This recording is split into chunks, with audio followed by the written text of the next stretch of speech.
A community advocate calling for a crackdown on so-called subway surfers after a video goes viral of teens dangling from the back of a 4 train right here in the Bronx. Thanks for joining us this evening. I'm Christy Reeder. Well, we turn now to News 12 The Bronx reporter Naomi Choi-Smith, who joins us now from East 149th Street and Grand Concourse Station with more on this story. Hey there, Naomi.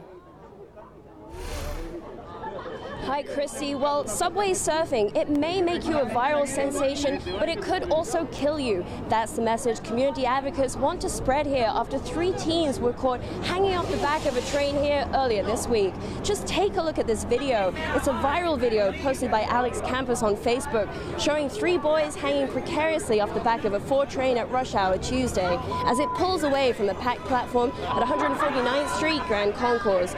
We blurred the faces of the teens. All 3 of them were caught, according to the MTA. Now, it's not the first time something like this has happened. Cops telling us 2 teens were taken into custody for doing the same thing on New Year's Day. Subway surfing, a growing problem across the city, says community advocate Tony Herbert, who wants harsher punishments than just a summons to discourage others for risking their lives, all for a few likes on social media.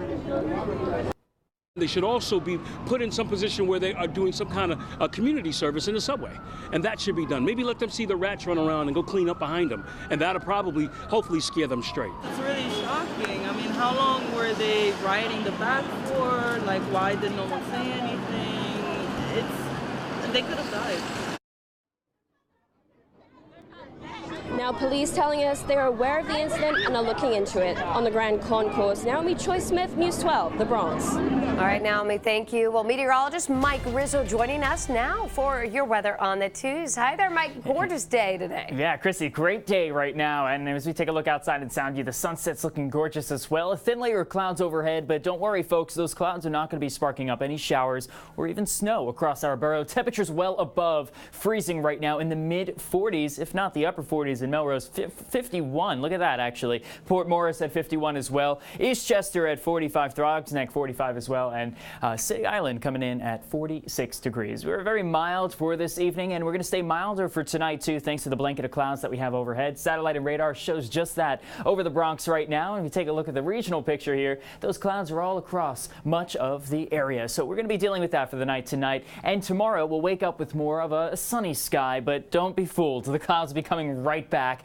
And then we have a chance for showers tomorrow afternoon. Here's a planner for the rest of the night tonight into the overnight hours. Temperatures bottoming out into the mid-30s. We'll have another check of your hyperlocal forecast coming up in just 10 minutes. All right, see you in a bit, Mike.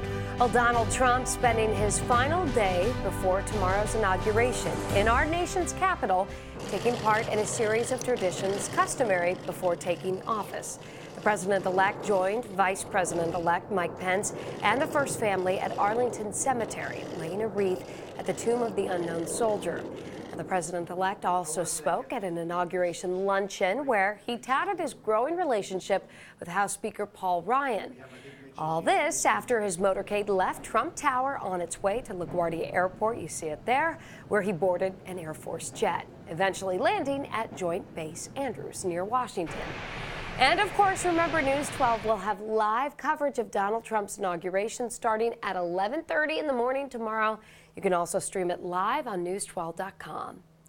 Well, the departmental trial continues today for NYPD officer Richard Hayes, accused in the deadly shooting of Ramarley Graham.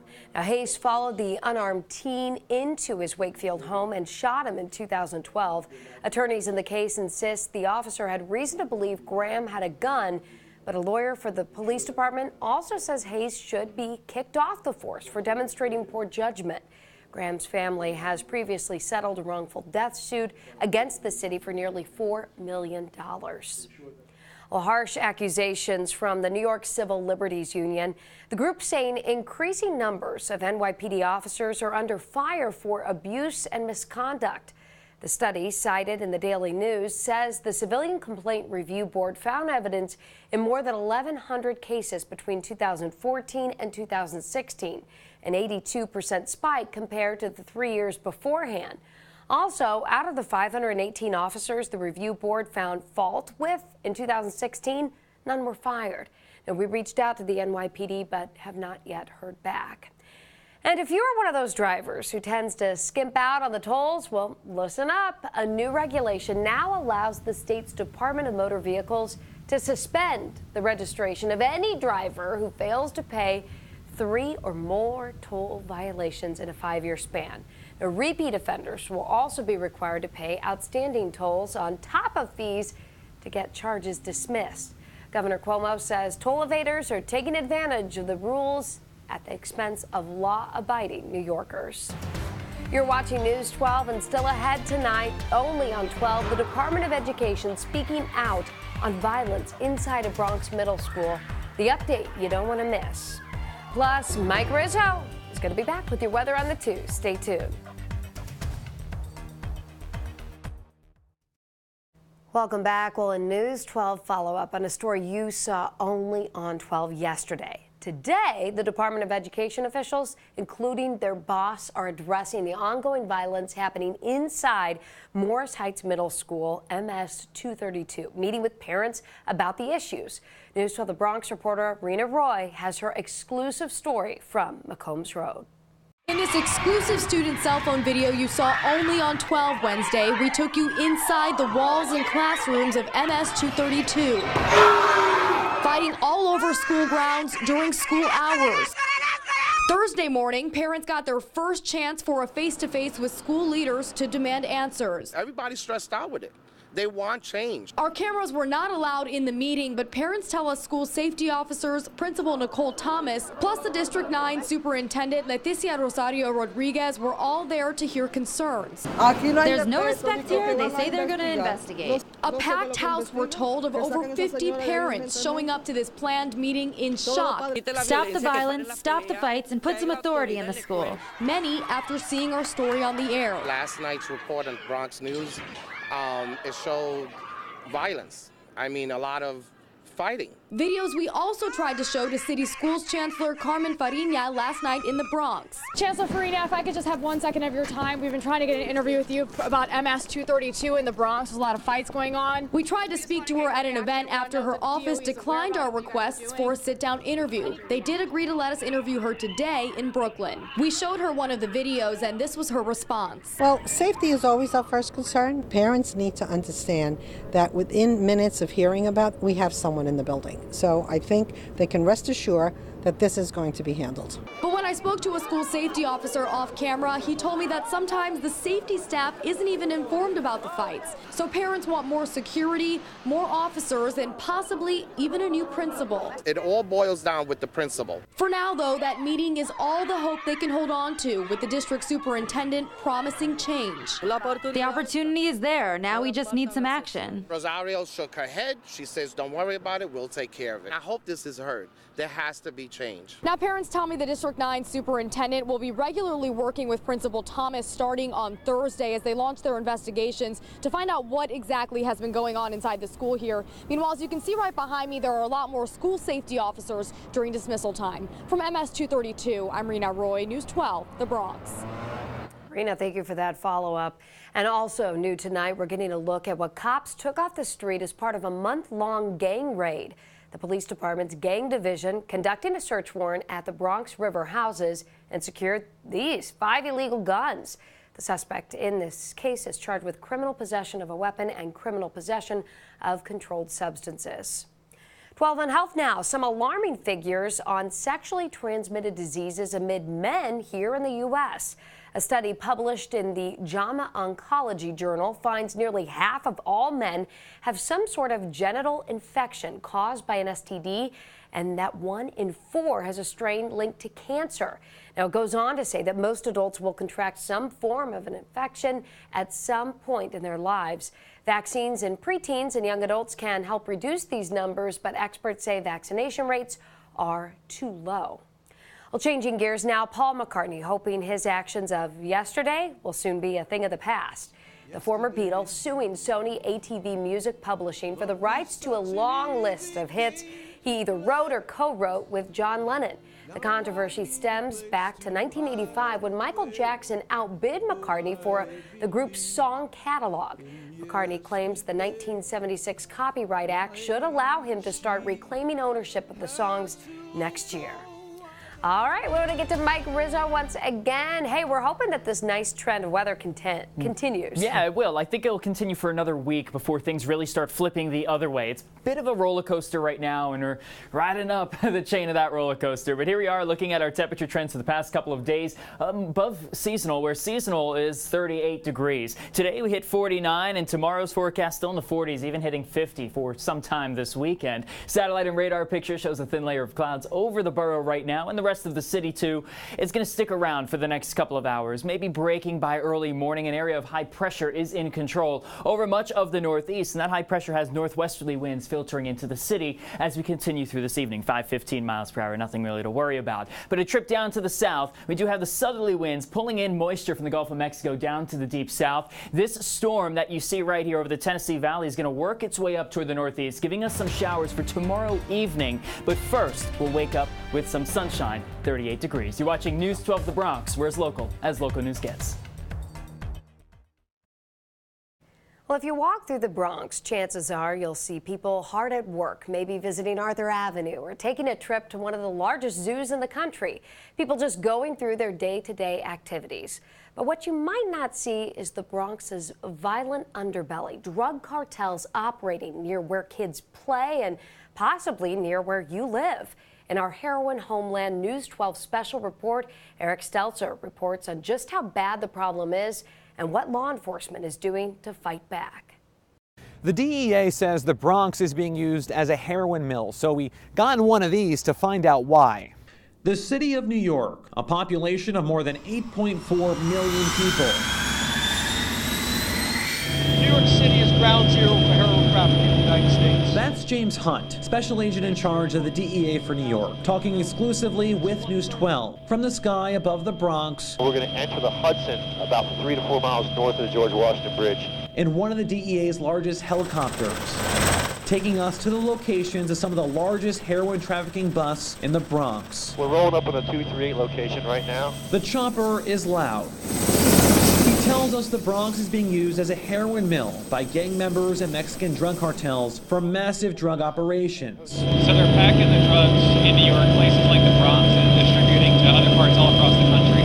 Yeah, New York is the hub. And for the Northeast, it arrives here first, and then it's dispersed to other small cities throughout the Northeast. The Bronx's easy access to highways make it a prime area to set up shop. Right in that area you're looking at now. It's right off 95, a short distance from Route 80, which crosses the country. Almost there. And from most sections of the Bronx, you can get on a highway within a few minutes. They might pay $50,000, $60,000, $70,000 per kilo for the Mexican cartels and sell it to another trafficker here in the States for $80,000. They make $10,000 just passing through the hands once.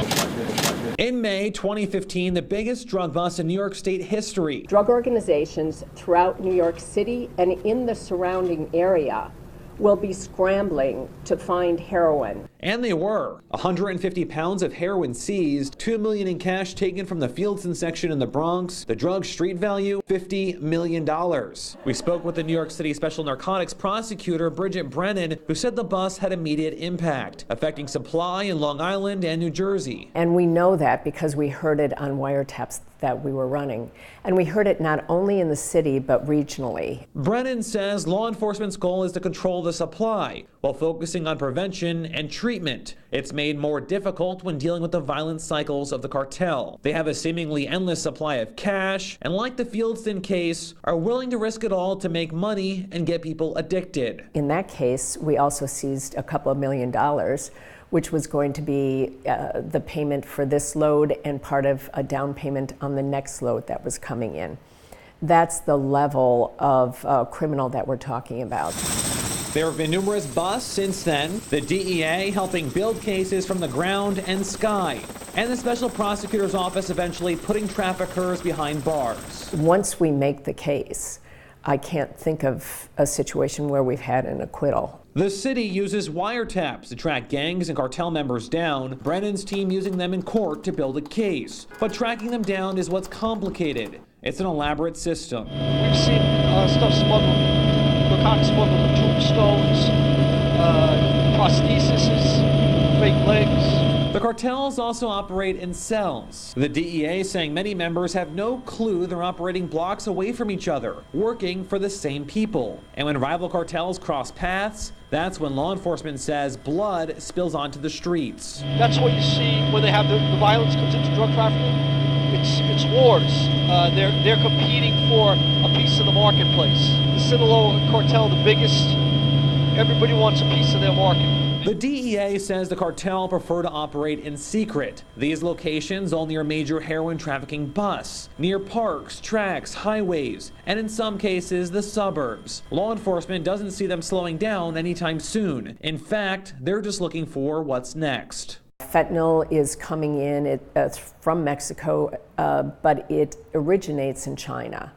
And it's being, the fentanyl that we've seized has been transported by the cartels. Fentanyl can be 30 to 50 times stronger than heroin. Brennan says it's contributed to deaths in the Bronx, the borough, she says, with the most overdose deaths tied to the drug. Fentanyl is man-made and cut into heroin for 1/10 of the price, making it cheaper and more dangerous. We've seized it cut into heroin, and we've seized it cut into cocaine. Are they selling them for the same prices too, or are they just saving money and then, you know? Same prices. Brennan says she will continue to put drug dealers behind bars from the ground, as others keep a watchful eye from the sky, trying to target a killer with no bounds, targeting the wealthy, poor, and middle class, with an injection and a possible lifetime of addiction. You know, there's an addict population here that has a thirst for heroin, so they're going to keep on bringing it in. They're not taking a hiatus, you know, or vacations. Wow, such a scary epidemic, but we really saw it, you know, from up in the air and just from those experts that are working to fight this problem too. Yeah, right at the end of that story there, you saw Special Agent in charge James Hunt, who said they made a lot of progress, a lot of significant progress, but there is still work to be done. The cartel is still operating right here in our borough. But the key is actually talking to people out there in the Bronx to actually stop it. Yeah, and it's as simple as if you see something, say something, right? Yeah, that's what he told me too. It's just one of those, the age-old saying, if you see something, say something. At the end there, we talked about that one bus that was over in the suburb, and in that case, it was you know, members of the cartel going out there, paying in cash for a home, and people there said, hey, something here, you know, it's a little fishy. Let's make a couple phone calls about it. So if you see something, say something, and who knows, you could end up saving lives, and you could really, you know, help stop a huge problem here in the borough. Wow. All right. Well, great report, and hopefully, yeah, we have more on them, more busts happening. Thanks so much, Eric. All right. Well, this is News 12 The Bronx, and coming up in sports, after a few near misses in the playoffs, is this the year that St. Raymond makes a run at the City Basketball Championship? Well, we're going to hear from the first place Ravens in just a bit. All right, welcome back. We have Mike Rizzo joining us today. Great to have you. Bringing the nice weather, and so many people taking advantage of it out and about. I even rolled down the window on my way to work today. You didn't need the no heat today. No heat today, no heat for the next couple of days. And this weekend, I think that temperatures are actually going to be rising up close to 50, if not hitting 50 in parts of the city, especially for Saturday. So folks, you might want to pay attention to this forecast. It could be good, but there's a bit of a caveat here as well. Looking high above Soundview, 45 degrees right now, northwesterly winds at 13 miles per hour. We're taking a look right now at our satellite picture showing that thin layer of clouds that are overhead, getting a bit thicker, but will be parting overnight. We'll be waking up with some sunshine tomorrow morning. Low temperatures overnight will be 34 degrees, and then the sun wakes us up in the morning, but don't be fooled by that sunshine. You might forget, but bring your umbrellas for tomorrow. You won't need them in the morning, but you'll definitely need them for the ride home. Clouds will increase through the afternoon, and then watch this. The front comes through, a warm front that is, giving us some showers starting at about 5 o'clock here in the Bronx, and then as we continue through the rest of the evening, expect those showers to linger on through. About 1/4 of an inch of rainfall could fall across the borough. 51 for Saturday, a cloudy sky, much milder on Saturday, but that sky is going to be cloudy all day. We miss the sun for the entire weekend, and wet weather does start next week too, where a potential nor'easter, only rain this time around, brings in a nice soaking for both Monday and Tuesday. You can see that right here in that 7-day forecast, and temperatures stay mild through the next week with highs in the upper 40s. We'll have another check of your weather on the 2s in just 10 minutes. All right, we'll see you in a bit, Mike. Well, Pat joining us, talking some high school school hoops, right? A lot of basketball going on. We got a couple teams in our borough vying for championships, and a big 2-week stretch lies ahead for St. Raymond, starting Saturday when they face the defending PSAL City champs Jefferson. Let's start the News 12 varsity report. Winners of 8 of 10 games in Catholic League play. St. Ray's roster includes perhaps the city's best player in Isaiah Washington, and other players who've contributed to their success. Omar Silverio and Nicholas Rivera, to name a few, but they'll be without Dallas Watson for the rest of the regular season at least. A broken wrist sidelining the team's second leading scorer. They changed a lot because, you know, he's a real big piece of our puzzle. But, I mean, we still got, everybody's got to play their roles, play together, and just keep getting W's. At any given night, any of those guys can beat you. And, you know, that's why, you know, I said we can't underestimate our opponents. You know, we have great coaches in the league. They do a great job preparing for each game.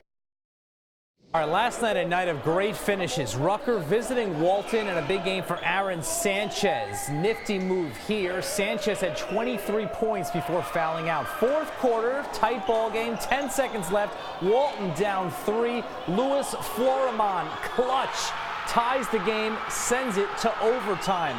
In OT, it's Rutgers' turn, down 3, 10 seconds left. Joseph Thompson, the sophomore, the big 3, sends it to double overtime. Now Rucker down by 1, 10 seconds to go. It's Thompson again, and that wins it. Thompson had 12 points. Rucker wins a thriller, 69-68. Not to be outdone Fordham, which had never beaten VCU. Jeff Neubauer thinking they can get it done last night. Fordham out to a big lead in the first half. Javante Hawkins steps out and comes back in for the drive on the baseline. Fordham up 12 at the half, but here comes VCU. This is what they do, defense to offense. VCU would take the lead, trade it back and forth with Fordham. The game goes to overtime here as well, where Antoine Anderson takes over. 35 seconds left in the tie game. Anderson gives Fordham the lead, but it's tied again. Only seconds remaining. Anderson at the top of the key, lets it fly. Ball game. He had 15 points, none bigger than those two beating the buzzer. Huge win for Fordham, 69-67. I told you it was a good night for basketball. Yeah, what a game. All right, you're watching News 12 The Bronx. We're going to be right back.